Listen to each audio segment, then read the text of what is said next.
Never let anybody see you sweat. So I was born in New York City, and I lived there until I was 8 years old. I realized that I was a much better talker than I was a listener. I don't know what to say, I just don't like what you're saying. Sorry, Your Honor. I ended up going to law school at Georgetown, and I was a prosecutor for Janet Reno. I loved it because it was so raw. Were you cheating on her? Yeah, sure. Okay. All rise. Our show will be a mixture of education, I think you're misreading the law a little bit, and entertainment. My main goal is justice and the law. That's been my legacy, and the legacy I hope to continue into the future with the show. Jessica Arnold claims she couldn't get into a concert after her former friends vanished with her ID.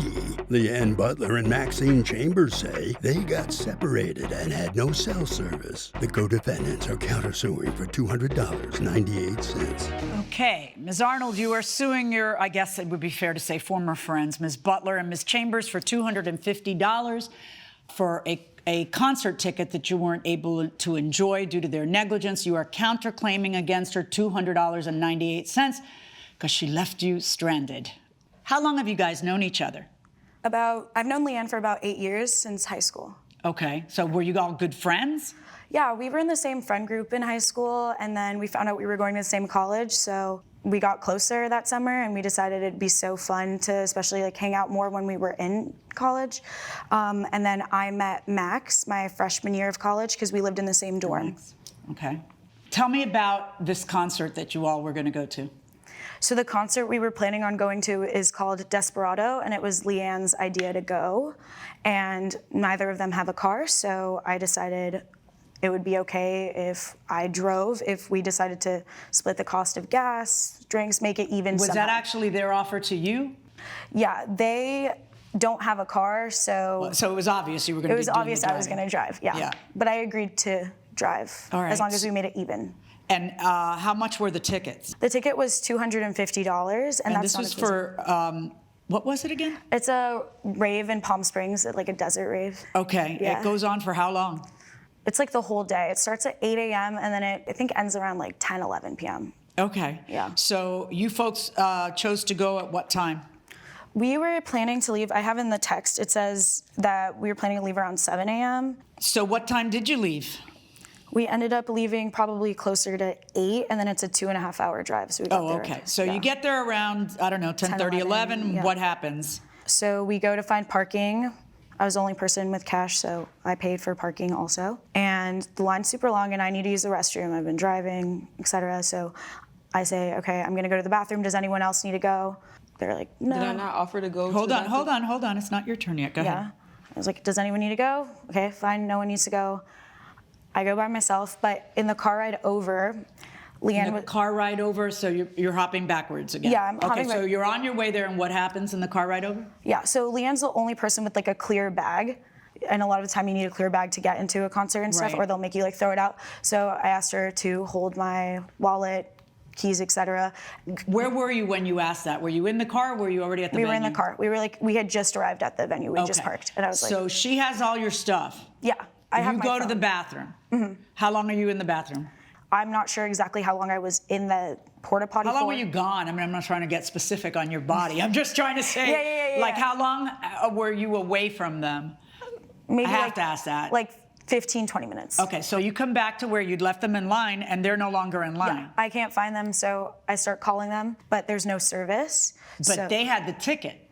Yeah. So Like, the ticket was what, in your wallet? Where was the ticket? I had the ticket on my phone, but they wouldn't let me in without my ID. Oh, your ID. So Yes. they had your ID, so you couldn't get in at all. Yes. All right, so you call them and they don't answer?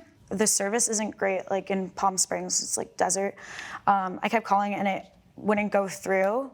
And so I'm kind of just, it's like 105 degrees, like it's so hot. The only thing I have on me is my phone, but it's no use at this point. Oh my gosh. I tried talking to security, didn't let me in, I don't have my ID, which means that they went in knowing that you had to use your ID. So I went to the medical tent to like get water and I hung out there for a while. And then finally a text does go through and it's from Max and it says, honestly, I'm glad she's not here. And I can only assume that it's about me because they left me outside. Okay, I got 2 pages and they're the same page. Yeah, so one has the text unsent. Oh, I got it. Honestly, I'm glad she's not here. Yeah, this was the was same day. all 3 of you in a group chat? Yeah. I think she meant to just text Leanne. She meant to just text it to Leanne, but I think she clicked the names and it was both of us. Right. So what'd you do? You just sat there in 105-degree weather all day waiting for them to come out of their day-long... I couldn't leave because she had my car keys. So. And they never once came to the front to look for you? They just went inside and... You gotta be kidding me. I'm getting there in a minute. You'll know I'm talking to you because I'll be looking right at you and asking you a question. Coming up on Justice for the People. They come out and what do? They come to the car, they're like wasted, they're giggling, laughing to themselves. I guess they had a great time. I just took my keys, I took my wallet, and I drove home. If you'll be in the Los Angeles area and want to bring your case to court, call 1-888-552-6878. You're watching Emmy-nominated Justice for the People with Judge Milian. We're back with the case of Jessica Arnold, who brought Leanne Butler and Maxine Chambers to court over a concert catastrophe. When they finally come out, what happens? So I was at the medical tent for a while. I had water. That was nice, I guess. I don't know. Then I go back to my car and I'm just waiting there, but I'm trying to also it's getting later. The sun's going down. I'm a woman in small, tiny clothes, and there's like a bunch of creepers, Yeah, I around, saw the drunk text people. that said, oh, we're gonna show some skin. Like I saw all that. Yeah, so, people are like wandering around, people are leaving. They come back, they're completely wasted. They're like giggling to each other. They had I guess the best time. I mean, they took their time. How many hours was this? 8, 9, 10? How many something, hours? probably like 8 or 9. Because my phone died, so I'm not sure exactly. All right, so they come out and what do? They come to the car, they're like wasted, they're giggling, laughing to themselves. I guess they had a great time. And then I just took my keys, I took my wallet, and I drove home. Without them? Yeah. You didn't say a word to them? I mean, I asked for my keys and my wallet. And then you just took off. Weren't they trying to get in the car? I mean, they were really drunk. Leanne, tell me what happened. Honestly, she's trying to be nice about the whole thing because when she got the keys, she was literally livid and going up. Yeah, but who wouldn't be? What happened with you guys? That you went inside the concert, I mean, at some point you realized there must be a problem because she's not coming. Exactly. So we stood at the entrance. I was trying to have security to hold her ID. They told us that we couldn't stand. Well, of course not. You just have to stand still and wait for her to get out of the bathroom. Right. So they couldn't. They were trying to push us to the back of the line. So we ended up going inside. They said that we couldn't stand by the entrance. So we tried to find shade and some water. She ended up running off. So the whole time of the festival, I was trying to find her while trying to make sure that she got in, which she never did. How did you try to make sure she got in? Tell me exactly what that looks like. I tried to stay by the entrance to try to look to see if she was coming in, to try to see if I can hand her ID outside of the gate. If you're doing that, then you would have found her because she was there. But she was never in line. She never stood back in line. So that was the problem. She went to the medical tent, but didn't come back in line. But did you go to the medical tent right away? No. Also, how is she waiting there and then running after her? It doesn't make any sense. How long were you standing around the entrance? Like an hour or two. I tried different entrances, talking to different security to see if anyone would let me in. And there was no service? No service. Do you have any proof that you tried to text her to get a hold of her? We tried calling her, yes. We called her several times. She was in the bathroom for way longer than she claimed. How long was she in the bathroom? What's your name again? Maxine. Maxine. How long was she in the... Oh, wow. At least 30 minutes. Well, if she doesn't answer you, you got to figure there's no service, right? Like you get it. Right.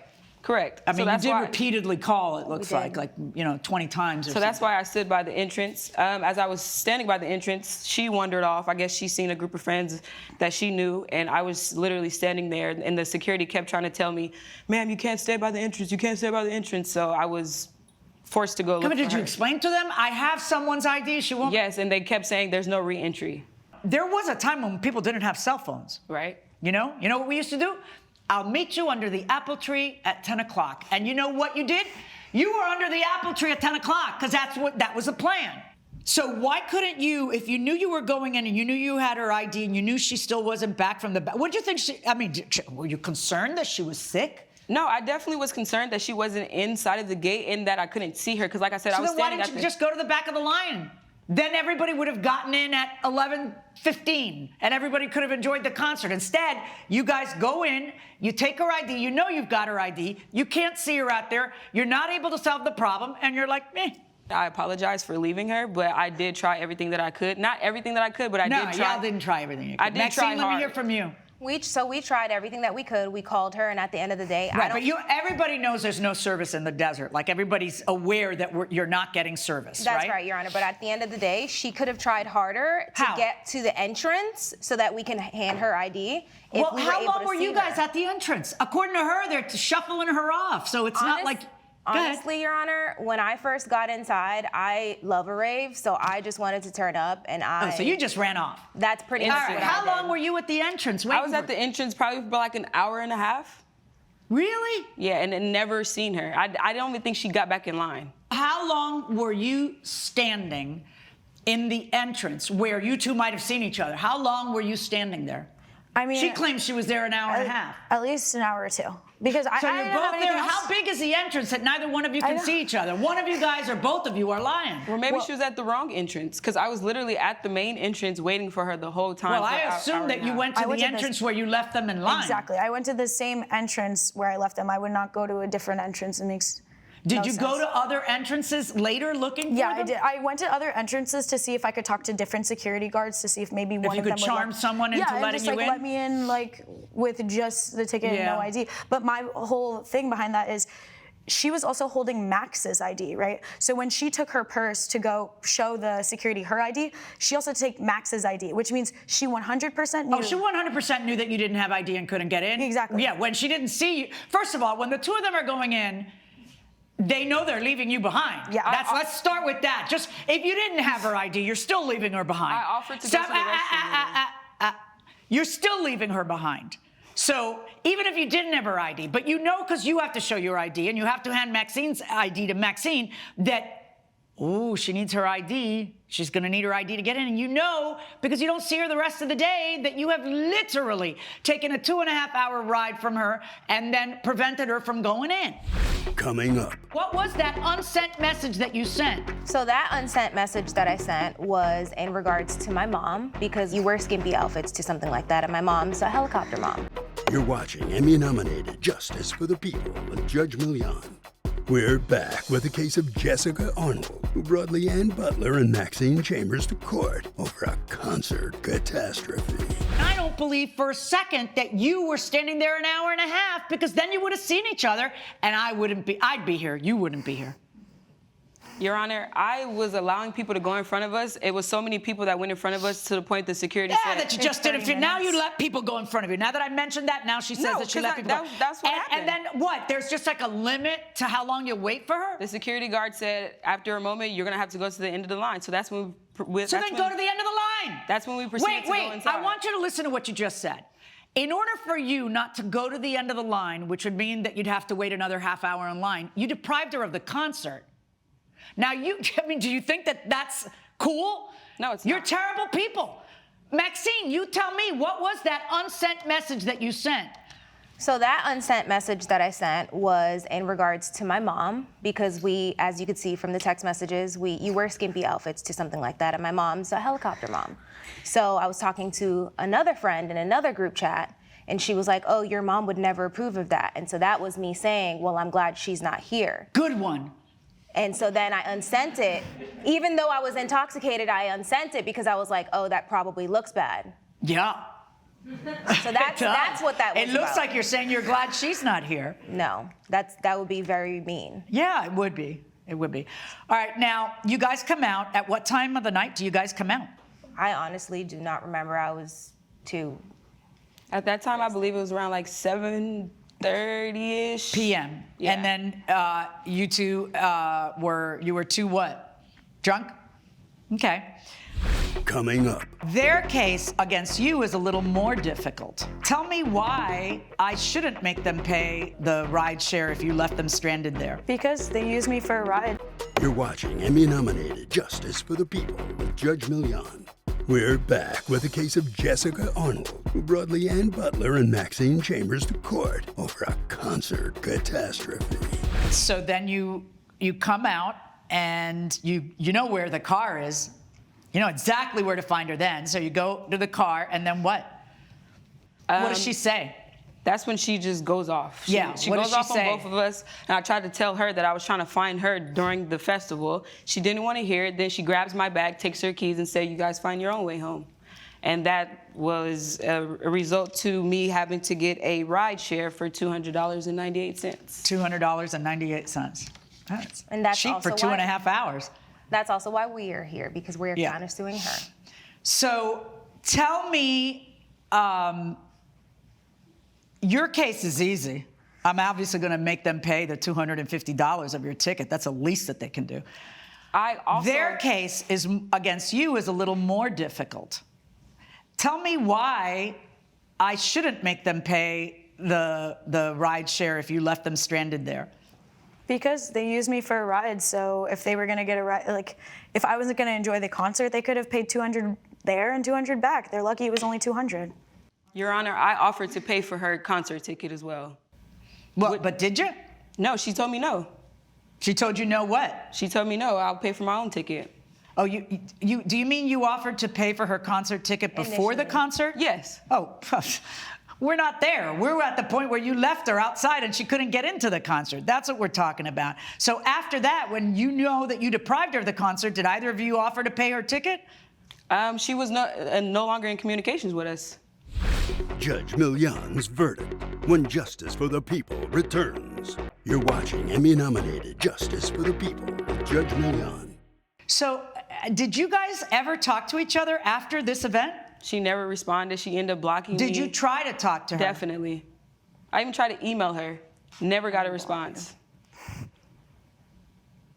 Yeah, she was mad. Yeah, we're supposed to be sisters and friends. Oh, no, you're not sisters. You think a sister? If my sister left me at a concert outside all day in the 105-degree desert weather, yeah.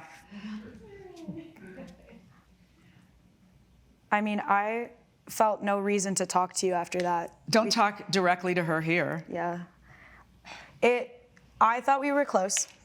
I thought we were really close friends. And so for her to do that, the whole thing is you made the active choice to go in without me, knowing I couldn't get in. That was a very active choice. And it was preferable to nail you than go to the back of the line. Yeah. That's and it. then the active That's what it choice- is.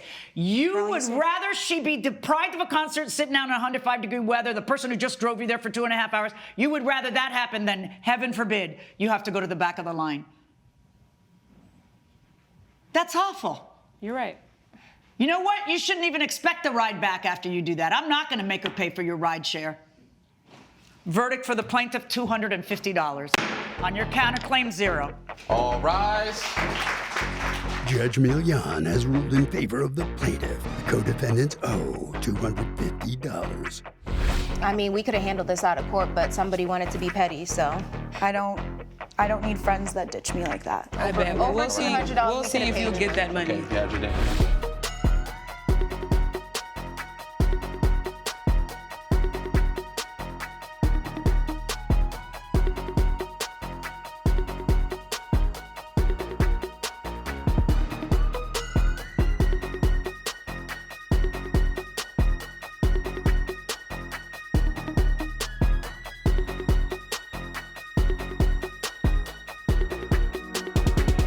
This has been a production of Allen Media Group.